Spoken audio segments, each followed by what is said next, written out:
खुदा की लाठी बेआवाज है, जब पड़ती है आवाज तो नहीं आती, लेकिन मक्कार लोगों की आवाज जरूर बंद हो जाती है।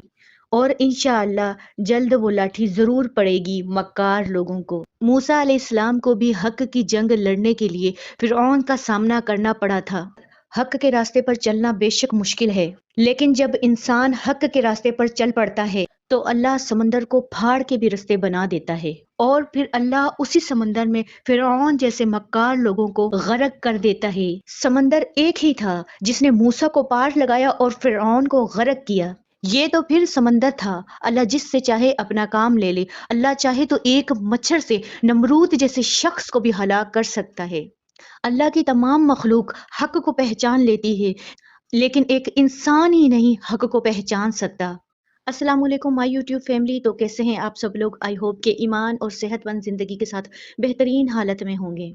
अच्छा जी, जो हमारी मक्कारनी है, सॉरी मलकानी है, वो जब बोलती है ना, उनके लफ्ज़ों से जहालत टपकती है।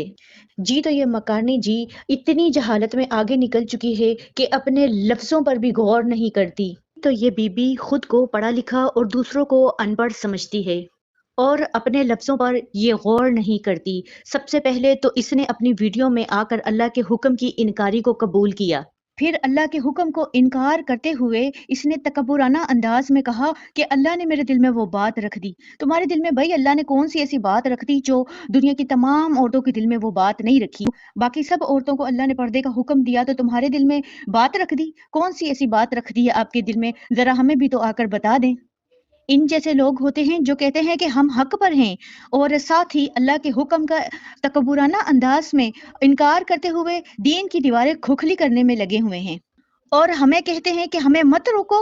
शायद कि हमारे कहने से कोई एक रुक जाए। आपने कभी अपने लफ्जों पर गौर किया है? किन जहालत भरे लफ्जों से आप लोगों को रोक रही होती हैं? इसे रोकना नहीं कहते, फसाद कहते हैं। दूसरों के ऊपर बात करना बहुत आसान है। जो सुन सकता है वो सुना भी सकता है। लफ्जों के जहर भरे तीर आप लोगों के सीनों में गाड़ें और सांप हमें कहें। आप जैसी सपनियां होती हैं जो पूरे खानदान को डसती हैं। अगर भाभी बने तो नंद को खा जाती हैं, और अगर नंद बने तो भाभी को खा जाती हैं, और अगर बहू बने तो सास को खा जाती हैं, और अगर सास बने तो बहू को खा जाती हैं। किसी रिश्ते में ना खुश होने वाली आप जैसी औरतें होती हैं। आप जैसी औरतें जब सारा दिन ससुराल से बेइज्जत होती हैं तो अपने लफ्जों के तीर यहाँ सोशल मीडिया पर आकर चला देती हैं। तुम इतनी बड़ी उम्र की औरत हो, एक जवान बच्ची की माँ हो, तुमने खुद आकर इधर बताया कि मेरी बच्ची मेरी परछाई है।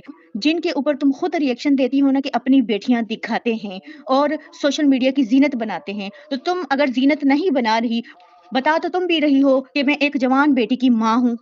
क्यों फिर इसी नक्शे कदम पर आप अपनी बेटी को भी चलाना चाहती हैं? पहले तो ये बीबी अपने आप को इतना इस्लामिक दिखाने पर लगी हुई थी, फिर इसने दूसरी गलती की अल्लाह के हुक्म के इनकार करते हुए। फिर इसने जब अपनी वीडियो में तीसरी बार कहा तो मेरे अंदर की आग को इसने खुद भड़का दिया। मैं इन लफ्जों को कहने पर मजबूर हो गई। वो लफ्ज क्या थे? इसने कहा कि जब फिरौन जैसे लोग हो ना तो अल्लाह वहां पर मूसा को भी भेज देता है, तो अपने आप को इसने रसूलों की जगह पर रखना शुरू कर दिया। इतनी बड़ी लफ्जों की गलती कैसे कर दी आपने? इतना पढ़ लिख जाने के बाद भी ना तुम्हारे अंदर की जहालत नहीं मरी। तरबियत तो इंसान की नस्लों को संवार देती है, लेकिन आपके अंदर की जहालत को ना मार सकी। आपके अंदर और हमारे अंदर कोई जंग नहीं चल रही, और इधर से हमारी वीडियो अपलोड होती है, उधर से तुम रिएक्शन देना शुरू हो जाती हो। तुम्हें उन लोगों से एतराज है जो लोग अपनी बेटियों को सोशल मीडिया की जीनत बनाना चाहते हैं। तुम्हें बेहयाई से नहीं एतराज, तुम्हें इस्लामिक लोगों से एतराज है। जब हम कोई दीन की बात करते हैं तो ये हमें उठाकर कभी पलवशा के ग्रुप में लगा देती, कभी नताशा के, अब पता नहीं कौन से शुभाना के ग्रुप में हमें लगा दिया। हम अल्लाह वाले हैं और अल्लाह के ग्रुप से हैं, और मेरी जो वीडियो होती है ना वो तमाम ऑडियंस के लिए होती है। सिर्फ आपके ऊपर मेरी रिएक्शन नहीं दे रही होती। मेरी वीडियो के पीछे मेरी नीयत क्या होती है मेरा अल्लाह बेहतर जानता है। आप पर सिर्फ मैं रिएक्शन नहीं दे रही होती, उस रिएक्शन में मैं हदीस को भी बयान कर रही होती हूँ, कुरान की आयतों को भी बयान कर रही होती हूँ। आप कब कहाँ अपने लफ्जों में गलती कर जाती हैं। आपको तो लफ्जों का चुनाव नहीं आता, फिर आप अपने आप को कहती हैं कि मैं बड़ी पढ़ी लिखी हूँ। میں نے اپنی زندگی میں ایسے ان پڑھ لوگ دیکھے ہیں، وہ جب بات کرتے ہیں تو محسوس ہی نہیں ہوتا کہ وہ ان پڑھ ہیں۔ جب آپ جیسے پڑھے لکھے لوگوں کو لفظوں کا چناؤ نہیں آتا تو یقین ہوتا ہے کہ آپ لوگوں نے پڑھ لکھ کر بھی گوایا ہے، آپ پڑھے لکھے جاہل ہیں۔ لفظوں کی اتنی بڑی غلطی کوئی ان پڑھ بھی کرتا تو ہم کہتے کہ چلو یہ ان پڑھ تھا، آپ تو پھر اب پڑھی لکھی ہیں، اتنی انگلش بولتی ہیں، جب آپ ریئیکشن پن میں اندھی ہوئی ہوتی ہیں تب آپ کو لفظوں کا چناؤ نہیں کرنا آتا۔ ہم نے آپ کو ریئیکشن دینے سے تو نہیں منع کیا، اس دن ہم نے کہا کہ آپ لوگوں پر ریئیکشن نہیں دیں، ہمارا اور آپ کا اختلاف صرف اتنا ہے کہ ریئیکشن دیں لیکن ایک اخلاق کے دائرے میں رہ کر۔ آپ کب اپنے اخلاق سے باہر آ جاتی ہیں، کب آپ اپنے آپ کو جہالت پر لے آتی ہیں، آپ کو خود بھی پتا نہیں ہوتا۔ اس کو آپ کہتی ہیں کہ شاید کہ ہماری بات کسی کو لگ جائے۔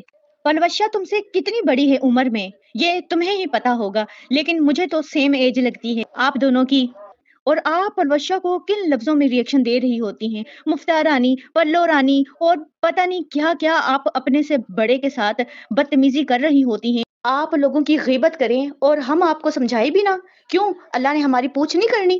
کسی کی پیٹھ پیچھے بات کرنا، اس کی برائی کرنا، اس کو غیبت کہتے ہیں۔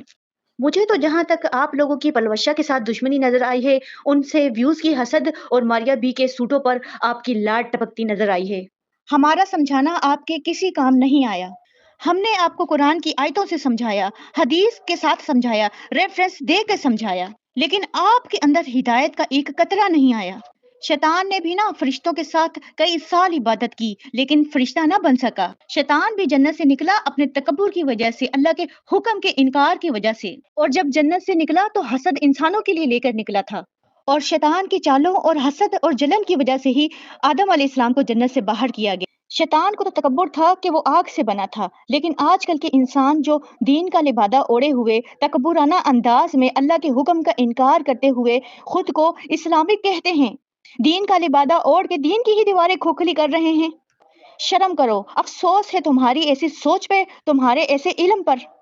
تم جیسی عورتیں کسی کے معیار تک نہیں پہنچ سکتی تو کیریکٹر ایسیسینیشن کرنا شروع کر دیتی ہیں۔ جنت کی چابیاں یا جہنم کی چابیاں اللہ نے تمہارے ہاتھوں میں نہیں دی ہوئی۔ ہر کسی کے سمجھانے کا اپنا انداز ہوتا ہے، یہ ریئیکشن صرف میں تم پر نہیں دیتی، اس ریئیکشن کے پیچھے میری کیا نیت ہوتی ہے اللہ بہتر جانتا ہے۔ اور کیا کہا تم نے، ہم تمہاری پرموشن کرتے ہیں تمہاری پکچرز لگا کے، چلو ہمارا تو احسان بھی ہے تمہارے اوپر کہ ہم تمہاری پکچر لگاتے ہیں اور تم لوگوں کو ہم نے پرموٹ کیا، جب ہم یہ بات آپ لوگوں کو سمجھا رہے ہوتے کہ آپ ہی وہ لوگ ہیں جو اس بے حیائی کو ری اپلوڈ کر کے ان کی ویڈیو وائرل کرتے ہیں۔ اب آپ بتاؤ کہ آپ لوگ گناہوں کو پرموٹ نہیں کر رہے ہیں؟ ہم تو اپنے انداز میں کام کر رہے ہیں نا، اور آپ اپنے انداز میں ریئیکشن دے رہی ہیں، پھر کس چیز کا اتنا ببال؟ ہمارا احسان کہیں تو مانو کہ ہم لوگوں کی وجہ سے ہی تم لوگوں کو ویوز پڑ رہے ہیں۔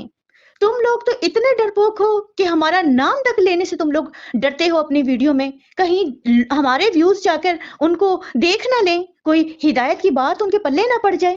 میں جب پھر کوئی بات کرتی ہوں تو پھر آپ لوگوں کو وہ میری بات بڑی کڑوی لگتی ہے۔ تم لوگوں نے بھی تو اپنی دکانیں چمکائی ہیں نا، پلوشہ، ہینا، نتاشا جیسے لوگوں کی پکچرز لگا کر، تم لوگوں نے کیا اپنی دکان نہیں چمکائی؟